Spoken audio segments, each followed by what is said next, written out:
നമ്മളൊരു വീടിൻ്റെ അല്ലെങ്കിൽ വീടിൻ്റെ ഇൻറ്റീരിയറിലേക്ക് വരുമ്പോൾ നമ്മളിതിൻ്റെ എക്സിക്യൂഷന് മുന്നേ ഡെഫിനറ്റ്ലി ഇതിൻ്റെ ഒരു ഡിസൈൻ പാർട്ട് കംപ്ലീറ്റ് ചെയ്തിട്ടുണ്ടാവും.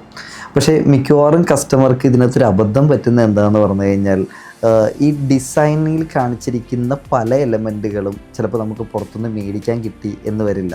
ഒരു കൺസൾട്ടൻ്റൊക്കെ ഉണ്ടെന്നുണ്ടെങ്കിൽ ഇത് നമ്മൾ തന്നെ കാര്യങ്ങളൊക്കെ കൃത്യമായിട്ട് ഡീറ്റെയിലിംഗ് കൊണ്ടുവന്നിട്ട് സെറ്റ് ചെയ്തോളൂ. ഇപ്പോൾ ഒരു കൺസൾട്ടൻറ്റിനെ വെക്കാനായിട്ടുള്ള ബഡ്ജറ്റും കാര്യങ്ങളൊന്നും ഇല്ലാത്ത കസ്റ്റമേഴ്സിനെ സംബന്ധിച്ചിടത്തോളം ഇവരെന്താ ചെയ്യേണ്ടതെന്ന് പറഞ്ഞു കഴിഞ്ഞാൽ, ഇപ്പോൾ നമ്മൾ ഡിസൈനിൽ അപ്ലൈ ചെയ്യുന്ന ചില സാധനങ്ങളൊന്നും നമുക്ക് പുറത്തുനിന്ന് മേടിക്കാൻ കിട്ടിയെന്ന് വരില്ല. സോ നമ്മൾ തന്നെ പോയി പർച്ചേസ് ചെയ്യാം എന്ന് വിചാരിച്ചു കഴിഞ്ഞാലും ഉള്ളൊരു പ്രശ്നം, ആ ഡിസൈനിന് മാച്ച് ചെയ്യുന്ന രീതിയിലുള്ള സാധനങ്ങൾ കറക്റ്റായിട്ട് പിക്ക് ചെയ്യാൻ പറ്റണം എന്ന് നിർബന്ധമില്ല.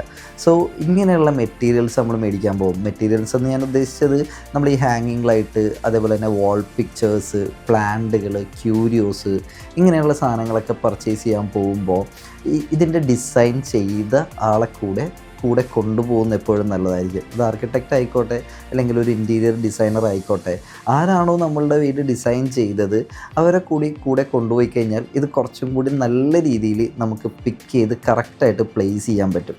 അപ്പോൾ നിങ്ങൾ വീട് ചെയ്യുമ്പോൾ, അല്ലെങ്കിൽ അതിൻ്റെ ഒരു എക്സിക്യൂഷൻ എൻഡ് സ്റ്റേജിലേക്ക് വരുമ്പോൾ ഇങ്ങനെയുള്ള ഡീറ്റെയിലിങ്ങുകൾ മറന്നു പോകാതിരിക്കുക.